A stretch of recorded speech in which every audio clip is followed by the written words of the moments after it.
Welcome everyone to a very special episode of the PCP broadcast.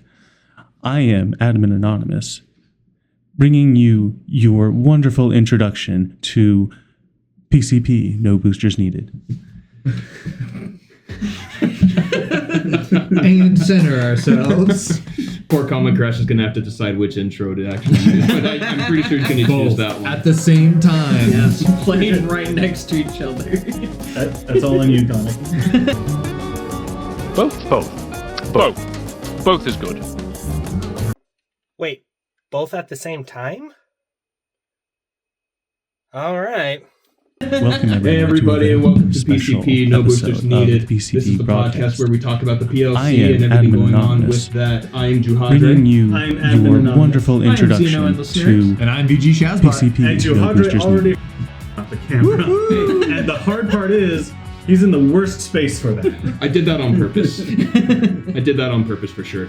So everybody, we are on video. I think if that makes it through to the recording, but it's not all that necessary. We might signal to the camera every once in a while, but yes, the rule is to talk directly to the microphone. So we're gonna start with that and keep going. Guys, we are all in the same room for the first time. This is PCP and PLC history being made. I've never seen these two in my life. Who are you? I'm so excited to be here. So our first point of discussion here is I want to remind everybody that all of our shows are on YouTube now, and the signups are on Battlefy. So if you go look on Twitch, you will see that the banner says we are on YouTube, number one, and then StarGG, you will not find the next tournaments. Speaking of next tournaments, March is a week away from this recording. Mm-hmm. We are performing on March 15th at 1 p.m. Pacific time. So don't forget to get your team signed up and get your popcorn ready and come watch a great show. We've got several teams already starting to sign up, so it's going to be really exciting. Some big names too, the recognizable ones for sure. Go ahead. Yeah, like I've been playing a couple of games with the Royal Blue, the BYU teams, and I know that they're going to make a big presence, not just the normal Royal Blue, but some other teams in there. So I'm really excited to see them. There's some fun guys. And we also have the return of the Washed Up OGs. Right. Team Unknown has signed up already, and I believe the project groups are trying to put some teams together. So a lot of familiar names, as Shazbot was saying. Sweet. It's going to be really, really fun. I'm excited. All right. Now that our intro and announcements are done, let's get into our finals. We had a small showing last month in February, and so we were able to do a best of three finals as opposed to our semis and finals. That was between the Silver Smashers and Team Unknown. And guys, one of my favorite things about that series was how many unique picks were in there. I wrote down a few. Ivern, Xinjiao support, Vagar, Wukong support, Silas top, Galio top, and Twitch. Like, we're in the era of fearless draft now with the traditional esports, the LCS and all that, and so it's fun to be like, okay, we've already got the fearless draft brain going into the PCP.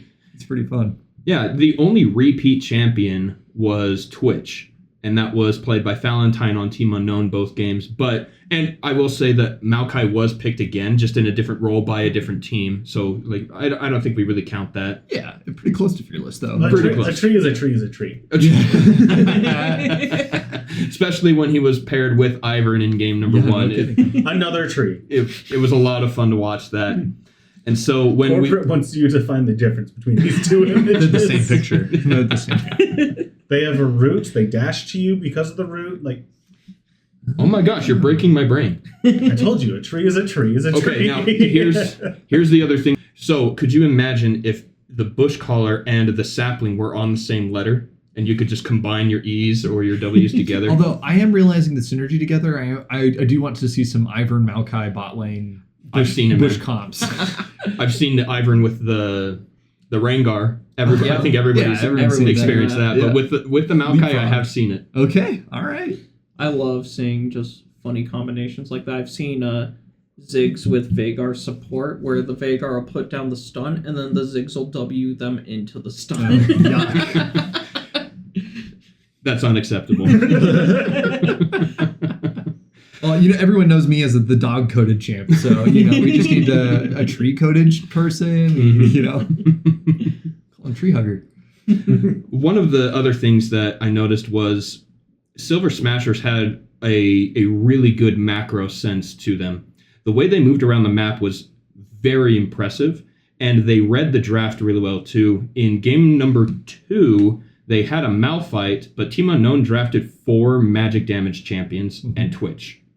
Right. So he built straight magic resistance, and by finishing his Rukern at 11 minutes, he was untouchable. No one could do anything to the guy. It was bananas. Yeah. And so when in your games, everybody, remember to take a look at that. And when you're doing your own draft, remember to look at that. Sometimes it doesn't make that big a difference if it's a whole bunch of damage per second. So if you have something like Lilia or Mordekaiser as your magic sources and a marksman and someone else who does consistent damage, then it doesn't matter all that much. But it was all mages. It was all burst. It was Silas. It was Vagar.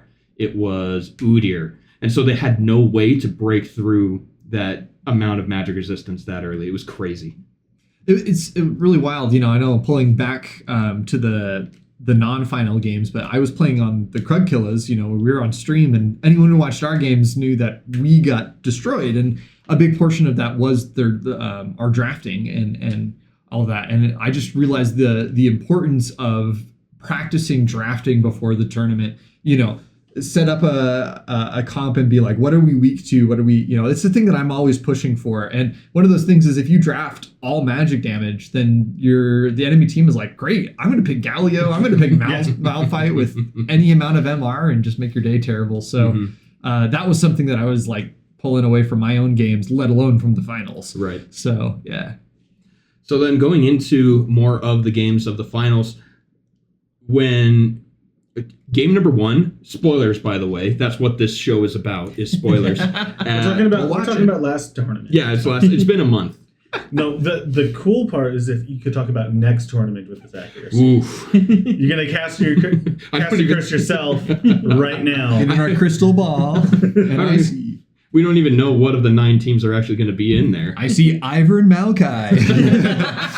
You heard it here first. It's going to be 9 teams. Well, yeah. I mean, if you really think about it, we already got 4 pending. The Piano Bra from Royal Blue said that they were going to bring a few teams, and then you have to add in the project guys. So 9 sounds about right if you get the numbers from all of them. The correct? current projection, and if it's based off of that, I'd expect a little bit more. Okay.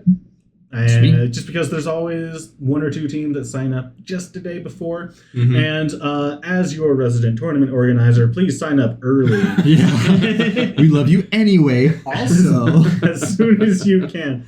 It is.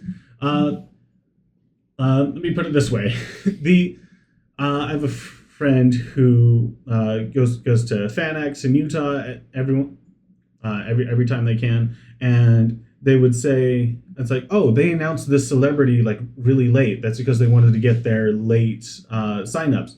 That's not what it is. You have earlier bird signups because you want to incentivize people to sign up as early as possible. If they could get, it was a Doctor Who actor. If they could get that actor as confirmed earlier, they would have. Mm-hmm. And so sign up as early as you can. As far as events space goes and event running business, sign up early helps them out a lot. That's my 5 cents on that. Totally. I love that it's more than the typical 2 cents. Yes. You got a whole 5 out of that. Yeah, you got a whole nickel out of me this time. I mean, imagine if they took Evo and they announced the game lineups like a week before the actual tournament. Like, Yeah, you wouldn't know if you wanted to go. exactly. Right. Game number 1, the Nexus had 116 health after a fight that started at 38 minutes 54 seconds video time, not game time, and ended 40 minutes 18 seconds. That was a minute and a half of fight that left Team Unknown's Nexus at 116 health. And the game went on for another 7 minutes. Guys, it was super silly and super exciting. I lost my mind. Go listen to that recording. I had no... Proden made a really funny comment. He said, I'm pretty sure a minion was slacking doing his job right there. Should have built his longsword, that Yeah, minion. definitely. Do you guys remember when minions had items? No, what? I don't remember that. It might have only been turrets actually, but they had like an item in there that said they deal bonus damage to Oh, this, or interesting. Yeah. it ramps, or something like, or you get a shield if. Because everything was coded as a minion at that time. Yeah, true. I think they technically still are, but anyways. Yeah, that would explain why I'm always aggroed. Yeah. So yeah, that was one of the biggest highlights of the game. Was the Silver Smashers were in the base and they got the Nexus down that far. A flash from Death to put him on the other side and away from danger helped them stop the onslaught. They saved the Nexus and get a few extra minutes of play, and it was a lot of fun to watch that. It was also the first time in the game that Rook Q, the mid laner from Silver Smashers, even died. He was at like 18-0 at that point. The Aurora was terrifying. Oh my goodness, yeah. Seriously. And we're in the era of respawning turrets and regeneration into this is exactly what I was predicting, way back when, that it wouldn't come up very often, but when it came up, there's going to be these tense games. Now, not necessarily 100 health Nexus and everything, Right. but I loved that game because it was like, this Howard Palpatine, and you're sitting there and you're like, wait, they could try to bring this back, like, holy cow! And it took them like 7 minutes? You know what? Now that I think about that, turrets respawn in 3, so it did not last that long. Oh, gotcha.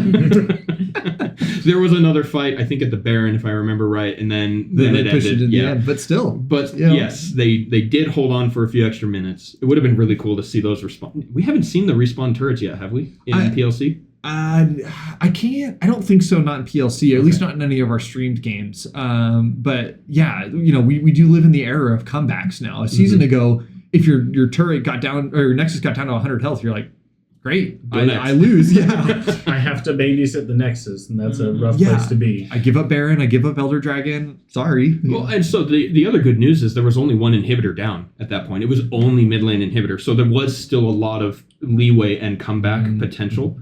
Because if you just shove mid lane, you can get... I mean, with the death timers, what they were, the other problem with that was it was a 4-for-5 trade. And I think Galio was the only one left alive. So, like, there wasn't a whole lot of push potential.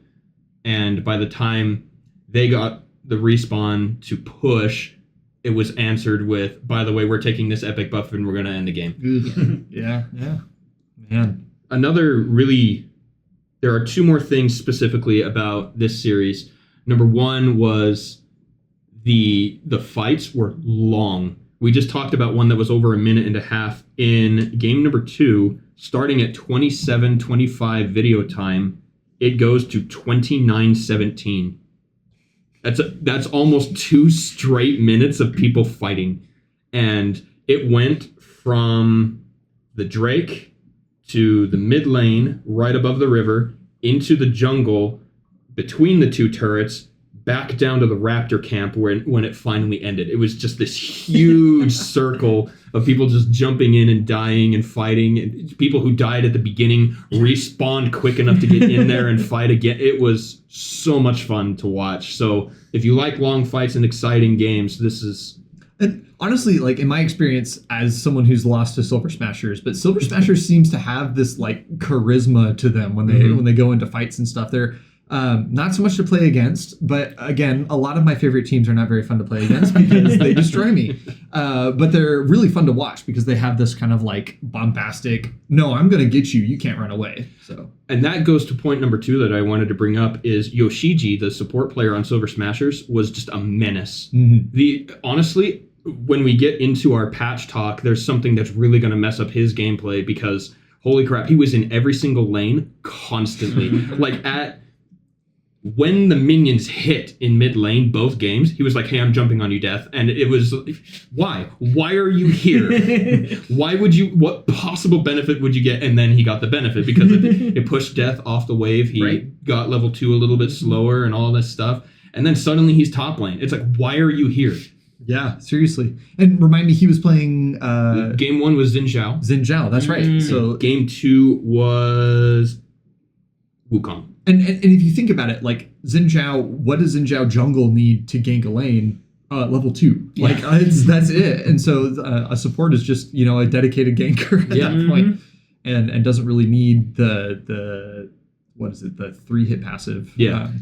So 3 talent strike. Yeah, There it's it is. very similar to what you see with, roaming Alistar support because he's there, once he has 3 levels, he's good to go for ganks. Yeah. And then once he reaches level 6, that just gives him a good defense buff when he hits it. right. So it's kind of a similar approach. I can't remember with whom I was speaking. I was talking about how there are some champions who are full champions at level 2. Mm-hmm. Jarvan is one of those champions. You get that EQ combo, bam, you're ganking.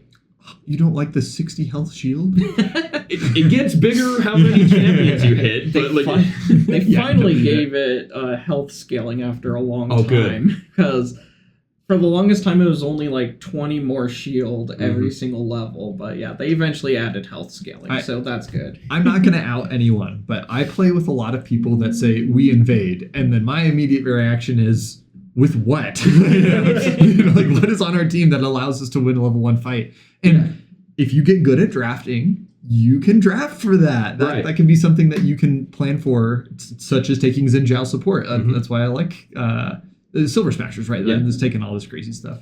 So champions, for example, that have great level 1, Braum. Yes. He's if there's a Braum on the enemy team, you don't win level 1. Yeah. Invade. No. Pike. Yeah. Mm-hmm. Blitzcrank. Nautilus, Blitzcrank. These champions who can separate you from your team, you just don't want to fight them. In the jungle, you're so confined, and if they have the way to set that up, it's just really, really rough. Every single champion we just listed is a support champ. Yeah. If you are someone who likes to invade, pick up support. Yeah, that is true. That is very true. And the last thing that I have written down on my notes here is that Team Unknown has such an established identity that even with Calavir not playing, they still played to the Twitch. That's awesome. Yeah, and it's not wrong. Valentine is a great player. Calavir is a great player, and when you have a pattern, that's what makes you good, right? That's what repetition does. Is it gives you the muscle memory, so you don't have to react to scary things. You're just like, oh, hey, we know what to do. Make sure this guy stays alive. Make sure he has a path. Make sure he gets his items. And watching them continue to work on that same formula that has given them so much success was a lot of fun. And Calavir is an incredible player, but I think a lot of their power comes from now was Kiroro playing support? Yes, he was. Yeah, a lot of it comes from Kiroro and is just like he can play like everyone. I remember trying to ban out Kiroro one time months and months ago, and I after the game I was like, I feel silly now. What can't he play? But his Tarek, his Braum, his it's crazy. It's almost frustrating. Yeah. So I'm not surprised to find out that a brand new player and they got the same identity. Mm-hmm. So any other thoughts from the group here on how the games went, and then we'll reveal the winner, I guess, because we did just say there were only 2 games and we haven't said it yet. No, yeah, good games. Good here. Yeah, they were great games. Congratulations to Silver Smashers for winning February. Good job, guys, and well played to Team Unknown. They were hard fought, and somehow we got a voracious Otacon in game number 2 when there was a kill a minute per team by the time it spawned. I cannot fathom how the map on that works. I think Riot has changed the rules of Otacon and forgot to tell us because I swear that it's not correct anymore. Like even the side, I've had like 20 kills on one side and 5 kills on the other, and they're like, no, let's go in top lane. Like, what? So that does lead us into our patch discussion, because one of the first things that was on there is an Otacon shift, actually. I think they increased the range of data, let's call it. So it mentioned something about between the 2 turrets and how tower dives are calculated and how kills and everything are calculated there. And one of the reasons why you would have one spawn on top instead of bottom where all the kills happened was because there was more fighting. There were more ganks, interaction, because it all calculates in. Not just every point of damage gets calculated between champions, which is why you get your what noodle fight in the top lane can offset the kills happening in the bot lane. Even though nothing happens up there, Yeah. they're still punching each other in the gut. Yeah. So yeah, that's number 1. They did update Otacon, how he spawns, where he spawns, all of that. I think they're really trying to get Voracious out of pro play. Mm-hmm. And T-Van said on game number 2 that he just wants Voracious to be gone. The buff is a balancing nightmare. It's been changed 3 times since its release. There have been 3 patches since its release. Yeah. So it's just get it out. Leave the regular one in there with the flowers. It gives you the extra damage, the 40 extra gold on the kill. Just let that one be. Yeah, and I kind of agree with that. I like the idea on paper of Voracious, of we have a really slow game, let's pick it up. But I think the execution kind of failed. Everyone who's played with it is like, it's a little bit much.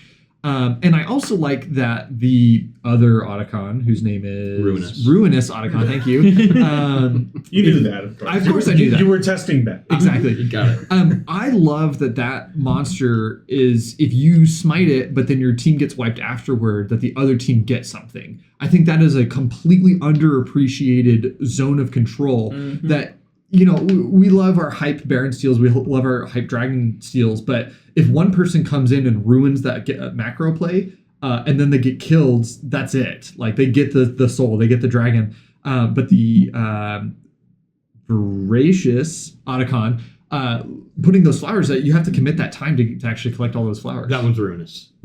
Yeah.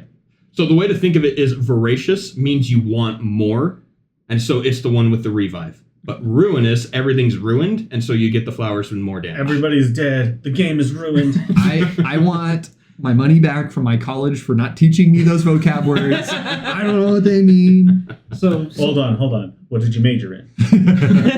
Tech. That's why. Yeah. I still took the class.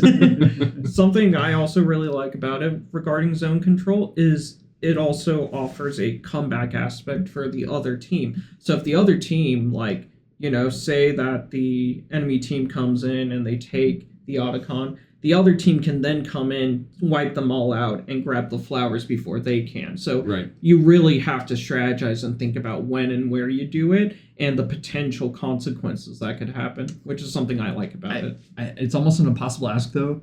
They need to make it feel better to collect the flowers, because I play Rel every once in a while, and it's like 1, 2. I get it. I like to play Nautilus, so yeah, 1. Yeah, auto reset with the W. You get 2. Yeah, wow. You go 2. By the way, attack speed Nautilus is very funny. It's very fun. I should try it. Yes, you should. So I want to ask you guys. We have 6 different Drakes, and the concept of multiple Otacons is appealing to me. They tried the revive mechanic with the Chemtech Soul, and that had to go away. They tried the revive mechanic with Otacon. Is that just the thing that needs to go away, and there are other things that would make a secondary Otacon buff better?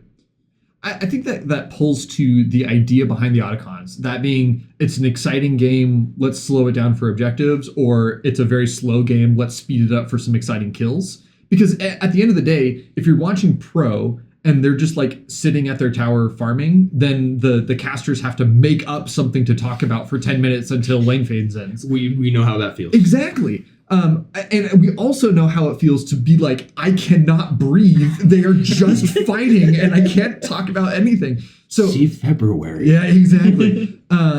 So the idea behind an Otacon that is trying to pull the game in the other direction is appealing. But again, I think the execution on I'm just going to go kill them because if I die, it doesn't matter is weird. And I mean, it's the same thing with the Chemtech Drake. That's why they took it away from Chemtech Drake, because it was a little bit too lopsided. So I would like to see them continue to push forward to those game states.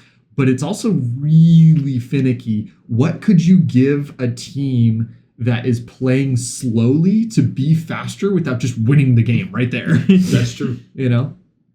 That's where you have different champions. This goes back to your draft. Are you playing the champions that are going to set up their area? Are you playing Alawi? Are you going to be playing Heimerdinger? People find them, quote unquote, boring to watch, but no, they're setting up their lane. They get their advantage. You don't go into their zone and you don't get wrecked by them. Right. Then on the flip side, if you're playing something like Xin Zhao, who's going to run in, mess you up, and run away, it's part of the draft, and that's also why the objectives affect the draft in that way. But there's so many things to consider with that, and when you try to force, say, somebody who plays Alawi to push forward faster than what she can set up for, and that means that Alawi is already ahead and just going to mess you up anyway. Right. Mm-hmm. And then what's the point of having the objective to force that, just like you said? And conversely, cover your ears, I'm sorry. But if we have a world where we play slow because the Otacon on the other side is going to just win the game for us, then what prevents us from just doing Kale, Aurelion Sol, and Smolder in the bot lane and just playing the most boring game of League of Legends in your life until Otacon spawns and they win the game? Just scale. Yeah, exactly. And so like having some variety is interesting as what keeps the spice in the game. Absolutely. Do we know if Otacon goes away when Noxus is done? We don't, but we kept the Elemental Drakes way back when, So when it was... I don't think the Elemental Drakes were billed as a temporary thing, though. True. Otacon is billed as like a part of Noxus. Mm-hmm. So it's possible. I think it's likely Otacon goes away when we get into a Demacian Rift. Mm-hmm. So, but then really what they have done is opened the door for a Demacian version of Otacon. That's Just my another guess. epic monster. Yeah. Mm-hmm. That is exciting. Mm-hmm. Will it do the same things? Yeah. Absolutely not. I don't think it will. This is where I pull up my nerd stuff, and so we can get Kale's mother. It's gonna be Galio's twin. There you go. Okay. Another colossal, because what happens when you reach some sort of like grand monolith of something? There are two guardians, One on each side of the gate. yeah. So there's a Galio twin somewhere. I hate to inform you, y'all need to play the card game, and it exists. It's a big owl thingy, but Hey, there you go. whose name I totally know and I can't remember. But Awesome. it sets your health to 15 or 12. Sorry. Good to know. Yeah. Anyways, now you know. I used to play it. I used to play It's so Legends of good. Runeterra. The next thing in our patch notes is something that really bothers me, and I want all of your opinion on it because I think this is too strong arm of Riot. I understand the reasoning, but I don't like the execution. I think I know where this is going. You know exactly where this is going. This is the lane swap prevention. Yep. Now, guys, I read through every single line of this, and it just makes me sad. I think a better implementation would be to put up walls on the lanes and just make the champions spawn with a wall that prevents them from going anywhere but their lane.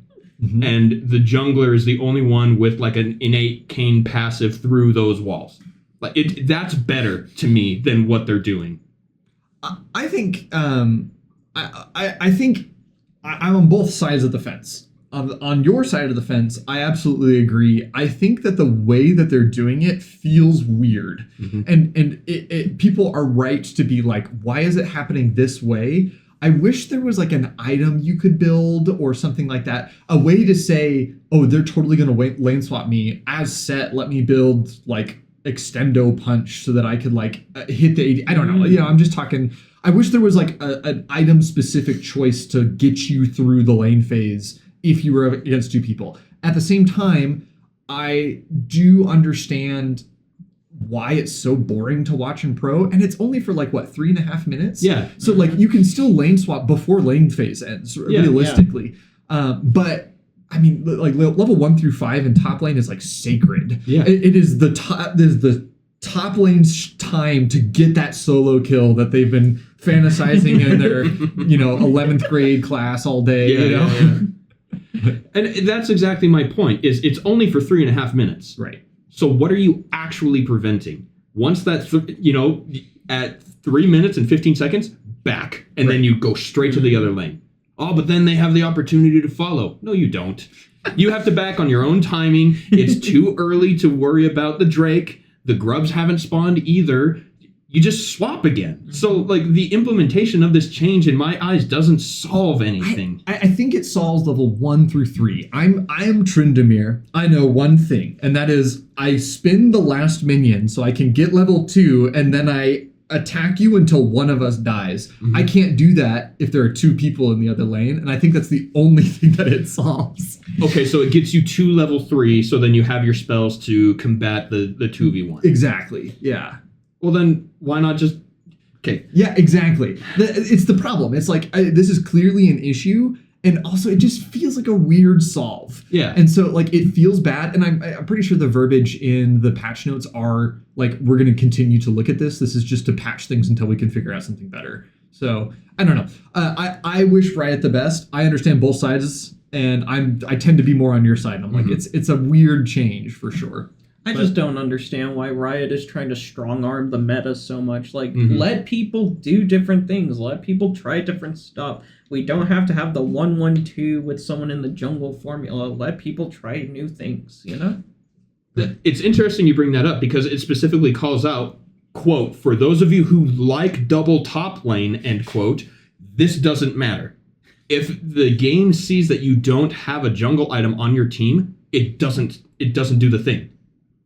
The prevention doesn't happen. That's interesting. It's extremely, extremely niche. It's like you have to check all these boxes and then it messes you up. But it's interesting. My hot take is I think the League community as a whole complains too much. True. And look, don't burn me at the stake yet. You know, for the Hextech chest, for the Ardent Sensor metas, like, I get you. I hear you. There is a reason to complain. I think that Riot overcorrects the way that it does because our community is not negotiable. Okay. We are loud without being smart. You know? Okay. And so, like, we have a problem. Say lane swaps are killing top lane, right? Like, I pick set. I can't do anything because there are two people in my lane and I'm frustrated, I'm angry. And instead of saying, Riot, fix it, Riot, don't fix it because this is what leads to our strong arms. You just refuse to, right now, as players refusing to adapt. Bingo. Yeah. And I don't think it's wrong to ask Riot to say, I want my extendo arm punch so that I could, like, as set, get 300 more range. Again, talking out of my butt. But I think that players saying this is dumb doesn't allow Riot the freedom to fix things in a timely and well researched manner. I think they do these jerk reaction punches, and then Riot players are like, "Well, why'd you do that? That's so dumb." It's like, well, we didn't have time to think about it. We didn't have time to experiment with it. Yeah, that's the difference in patch culture between. Somebody knows exactly where I'm going. Yeah. Between some live service game like League of Legends and, say, the fighting game community, where a patch is a hope on the wind. Yeah. Maybe you'll get a patch next year. Yeah. The year started, maybe. That let things settle, let people adapt, and it's something I learned with, and we continue to learn with Super Smash Brothers Melee. How many times has that game been patched? Technically once. Yeah. You're like, I think. Technically once with the PAL version. But we don't play that version. Yeah, we don't play it. Almost zero. Yeah. When was the last time it was patched? And yet, how many times does that tier list change? Somebody figures something out. Yoshi goes from D tier to B tier. Yeah. It's Donkey Kong right now, right? That's the one. Donkey all Kong's of this happens. become more mid-tier, yeah. All this to say, tier lists are for those who are too afraid to seize their own destiny. Don't listen to tier lists. Play your own game, because there are very niche moments where it matters, and nobody is that good. Yeah. And StarCraft 1, right? The first patch was Brood War. Yeah. It was like when the expansion came out, and Mutalisks were a terror, and beyond that. Like, I have been talking, and you'll have to forgive me, that there's someone on the PLC tournament that loves their Rek'Sai bot, and he's a lot of fun to play with. Crash, thank you. Super fun to play with. But anyways, like, he has developed like this this play style that is super, super predatory on people that are very comfortable with their ADC role. Predatory because they're excited. Anyways, so I hope that people chill out. That let this top lane thing blow over and then try to solve it, have that 5. Honestly, from a reaction from one of these patches is we could see more lane swaps because now it's in the zeitgeist of, it's 3 minutes and 30 seconds. What if I just go top lane? I can do it now. Yeah. I think there are 2 other things to talk about with that. Number 1, just follow the swap. If you know you have the better bot lane and they're going to swap, just follow them. Like, why is this so hard? Is the meta now going to be hit level 4 or level 5 on top lane, 3 minutes, it's 3 minutes, 10 seconds, both top laners recall, both bot lanes recall, go top lanes. Now we have 2 people top lane at 3:30 to get the grubs, and then we have top lanes go bot lane. I could totally see that. And the new players are all the worse for it because of what is going on. Number 2, draft. If you have drafted the better bot lane and they're gonna throw theirs up top, pick Sion, pick Cassante, pick Maokai, pick these champions who are strong in it. Yes. Just because you want to play Fiora doesn't mean you have to pick Fiora. Now, that turns into, why are you playing? Are you playing to rank or are you playing to have fun? If you're playing to have fun, pick Fiora. Sure. Yeah. If you're playing to rank, pick the other champion. Or pick a environment in which Fiora, pick an environment. Now, I don't know what that looks like because I'm not good enough. Right. But pick a world in which lane swaps feel bad for the enemy team or are punishable, that you have a jungler that can react to that kind of a thing. Like, these worlds exist. Don't be doom and gloom. Be a solver. Yeah. Better yet, learn how to just deal with it. Yes. Figure it out. A lot of these things happen because people don't know how to deal with it. That's how every little bit of cheese happens in invades, where you have weird. We had the Briar that was proxying that's right, just the entire time. Preach. Why does that happen? People are trying new things. That's okay. I saw that happen and went, I don't think that's going to go well. And yet, while they didn't end up in the finals, they still put up a pretty big fight against every opponent. But what are you losing there? You're just you're able to sit there, then Briar has to sit there, and then eventually that can be easily punishable at some point. And then you can just get your top lane pushed up. However, at that point, everyone's going, oh, well, I can't back out and punish that right now. I still have my wave to get to. And then that just keeps happening. It's like, oh, I can't go punish it right now. And eventually you'll figure out, okay, here's my window to go punish this strategy. Right. And just let it settle and figure it out. That's how gaming works. That's how competition works. Somebody's going to figure out and think of a new idea and iterate on it. And then the really good ones, people are going to go, oh, this new thing's busted. No, it's just the new thing. Nobody's figured out the counter to it yet. Yeah, another example to go off of that, actually an issue we've seen in modern Smash games specifically, is people crying about a new character being too broken when it turns out the character's not even that good. The character's fine. Yeah. Banjo-Kazooie's fine. No, the biggest ones that I noticed were with Smash 4, Little Mac was seen as a menace in top tier when he first came out, and ever since he's been like bottom tier. And the other one was King K. Rool. People didn't know how to deal with him, and he's also a weak character. Mel is fine. Mel is fine. Aurora is fine. Well, you say that. Aurora is fine.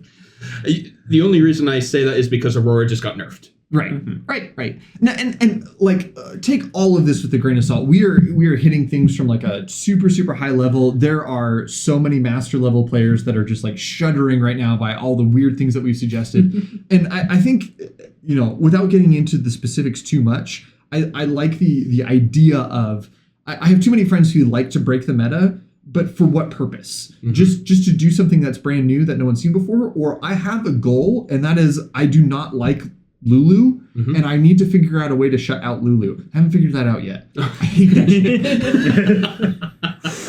But have a goal, move to the goal. I hate that they're lane swapping and they're putting two people top. How do I face it? Get that Scion, get that Cassante or whatever. So, anyways, don't yell at Riot. And play the champion. There's a practice tool now. There's an even better practice tool. Yes.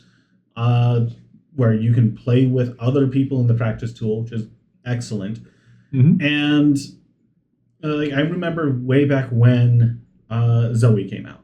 Was my brother and I went into just 1v1 and we just started just throwing stars at each other, figuring out this new champion. And we're like, yeah, okay. And we figure it out. We get going. We go, yeah, this is strong, but you always have to go back to here. That's a predictability.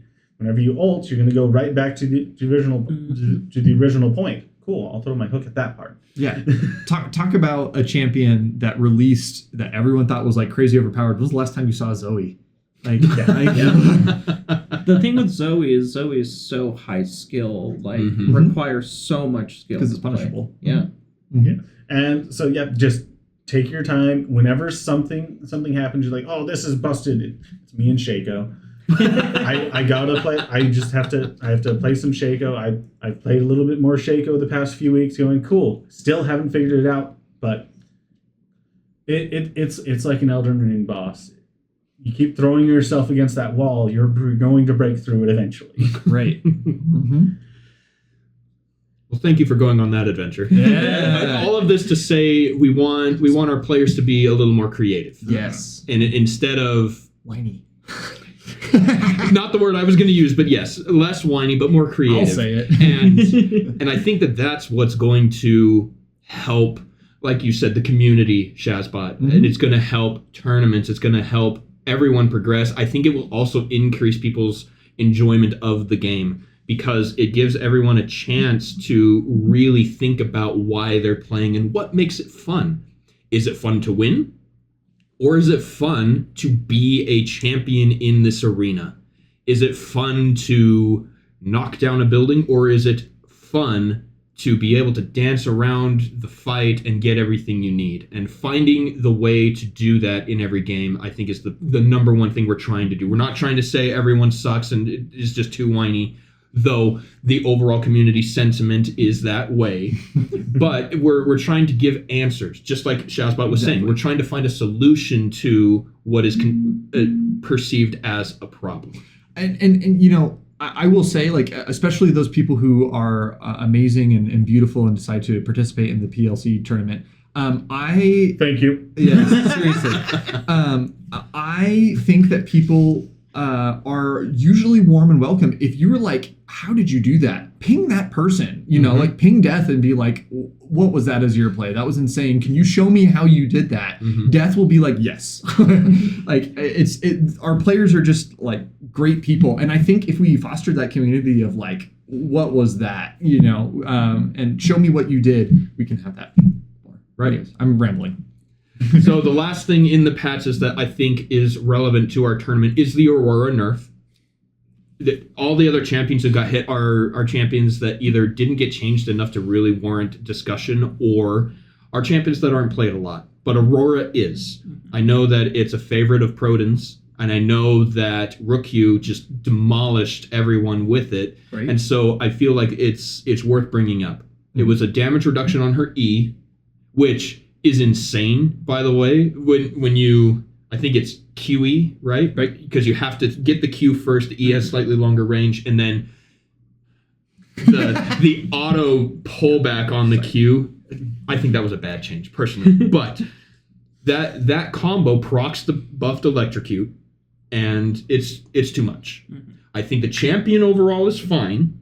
I agree with admin, but the number did need to be tweaked. It was too easy to proc the electrocute with the buffed numbers. It gives her that knockback, and she moves real quick in her W now. So I think that this was a good change. The other thing that they did is they reduced the slow when you go through her ult wall from 75% to 50%. Oh, okay. Good. Okay. Good.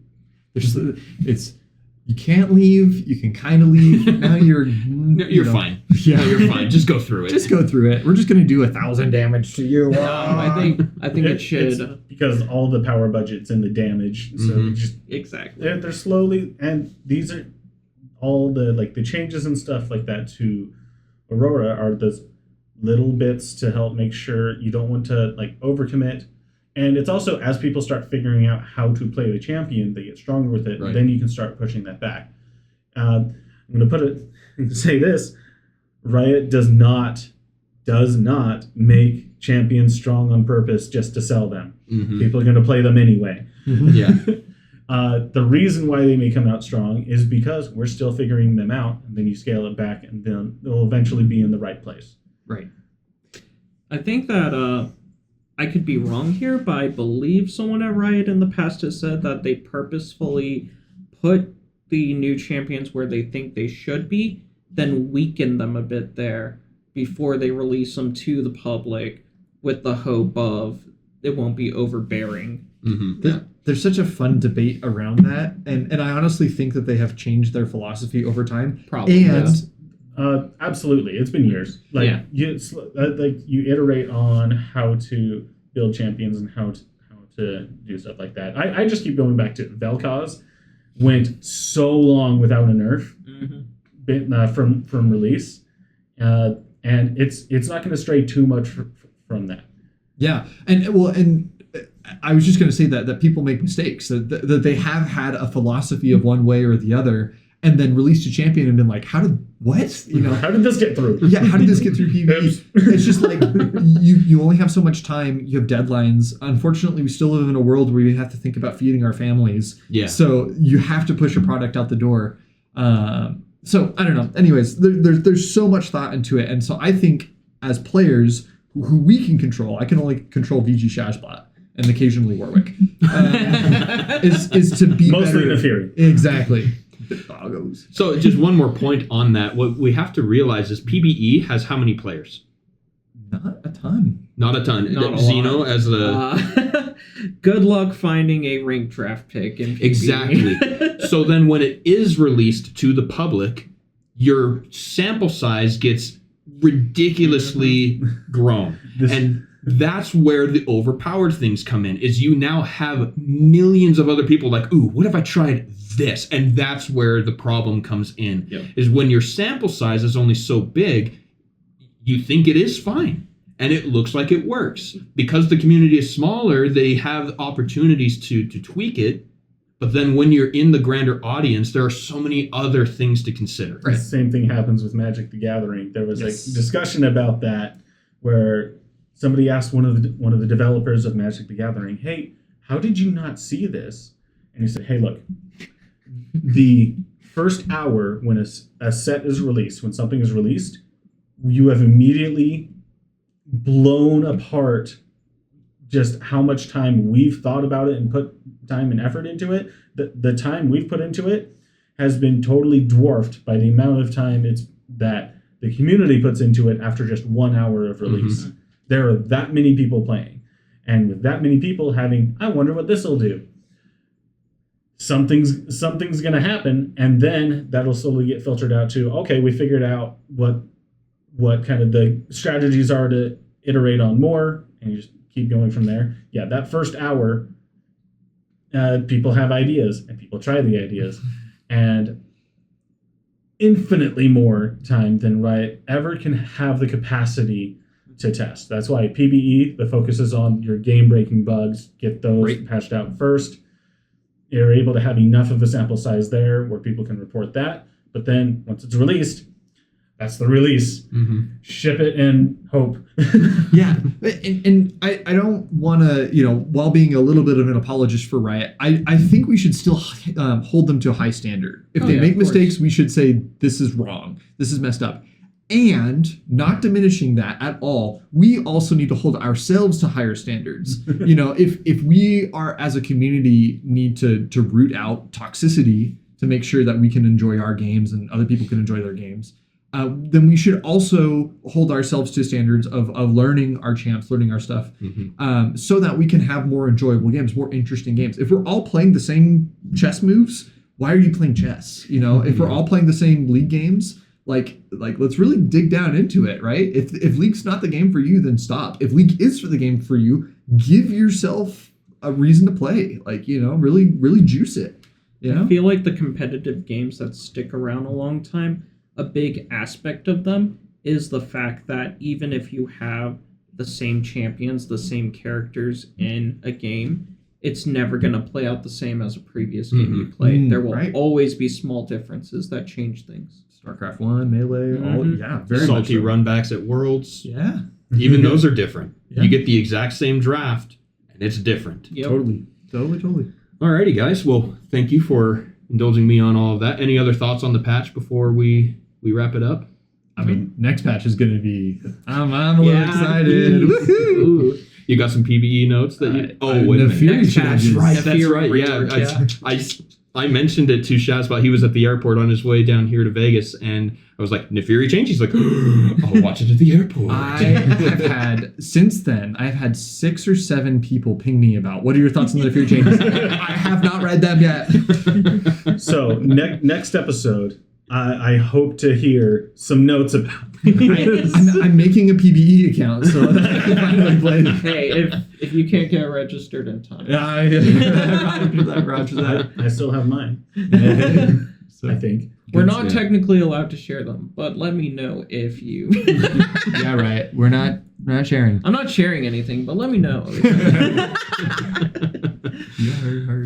I'll show you gameplay. There you go. All right, then, everybody. Thank you so much for joining here on PCP. Shazbot and Admin, it's great to have you in our beautiful city. Zeno and I love having you around. Thank you for helping make history for PCP and PLC. It's a blast. Woo! All right, and to everyone watching, don't forget that March 15th at 1 p.m. Pacific time, we have our March tournament. April has been announced. It's April 19th. Same thing, 1 p.m. Pacific. That registration for both of those is on Battlefy, not StartGG, and the streams will be on YouTube, not Twitch. You can find us by searching for Janitor Circuit on YouTube, Twitter, Blue Sky, Instagram, TikTok, and not Twitch. Sign up to play in our tournaments. You can find it on I mean, you can find it, you just won't have anything on there. Sign up on battlefy.com, and we will see you in a week. And remember, Chuhadre loves you all. Can confirm.